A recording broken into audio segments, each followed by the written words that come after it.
César Abraham Vallejo, el más grande poeta nacional. Nació en un pueblito serrano del norte llamado Santiago de Chuco en 1892, pero murió lejos de su patria, un Viernes Santo de 1938 en la ciudad de París. Sus padres fueron Francisco Vallejo y María de los Santos Mendoza. Tuvo 10 hermanos. César Vallejo fue un poeta que corregía mucho sus textos, casi nunca estuvo satisfecho con lo que hacía. El poeta peruano, según los estudiosos de su obra, corregía de una manera magistral, que tal vez fue una de las mejores lecciones que ha dejado a todo escritor. Estudió la primaria en su tierra y la secundaria en Huamachuco. Hacia fines de 1908, ingresó en 1913 a la Universidad La Libertad, Trujillo, donde se graduó de bachiller con una tesis sobre el romanticismo en la poesía castellana. Por aquellos años se asoció al denominado Grupo Norte, encabezado por Antenor Orrego, Víctor Raúl Haya de la Torre, Macedonio de la Torre y Alcides, entre otros.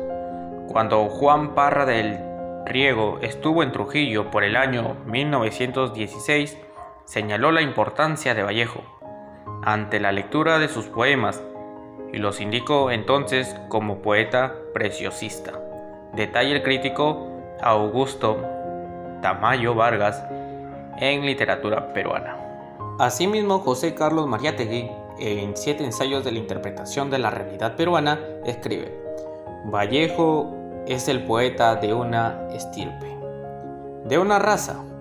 En Vallejo se encuentra por primera vez en nuestra literatura el sentimiento indígena, virginalmente expresado. En 1918 viajó a Lima para estudiar un doctorado en la Facultad de Letras de la Universidad Nacional Mayor de San Marcos. Este año publicó su primer libro titulado Los Heraldos Negros. André Coyne estudió este poemario y, entre otros aspectos, sostiene lo que integra inmediatamente a Vallejo es una corriente poética general que se inicia en los años de la Primera Guerra Mundial, en su abandono desde el primer libro y de una vez por todas de la preocupación por la forma bella y el lenguaje pulcro. En 1920, el poeta estuvo involucrado en un incidente dramático por el cual fue detenido injustamente y llevado a la cárcel de Santiago de Chuco, donde permaneció 3 meses. Los periódicos de aquella época defendieron la inocencia del vate peruano y gracias al trabajo de su abogado José Carlos Godoy, Vallejo salió libre.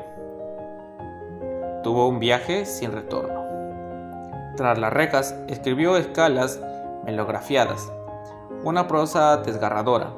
Los seguidores de su obra indican que este texto sirvió de inspiración para la construcción literaria de Trilce en 1922, una obra que publicó poco antes de su viaje a Europa y que fue prologado por Antenor Orrego. Precisamente en 7 ensayos, Mariátegui transcribe las palabras que César Vallejo escribió a Orrego, luego de publicar Trilce, y dice: el libro ha nacido en el mayor vacío. Soy responsable de él, asumo toda la responsabilidad de su estética. Hoy, y más que nunca quizás, siento gravitar sobre mí una hasta ahora desconocida obligación sacratísima, de hombre y de artista, la de ser libre. Si no he de ser hoy libre, no lo seré jamás. Y al respecto, Mariátegui concluye: este es inconfundible el acento de un verdadero creador, de un auténtico artista. La confesión de su sufrimiento es la mayor prueba de su grandeza. César Vallejo, considerado el representante máximo del vanguardismo en el Perú, deseaba viajar a Europa y lo hizo en 1923. Estuvo por diversas ciudades de Europa como París, Madrid, Moscú, Bruselas y Berlín. Permaneció en el viejo continente 15 años y se casó con Francesca Georgette Philippart. En 1931 se afilió al Partido Comunista Español. También escribió una novela sobre la explotación de una comunidad de indios titulada Tujteno. Vallejo careció de recursos económicos en Europa. Al principio, vivió de artículos periodísticos y ensayos que enviaba a distintas revistas del país. Finalmente, Vallejo muere en una clínica de París el 15 de abril de 1938. También podemos decir que se llegaron a publicar los poemas humanos y España aparta de mí, este cáliz.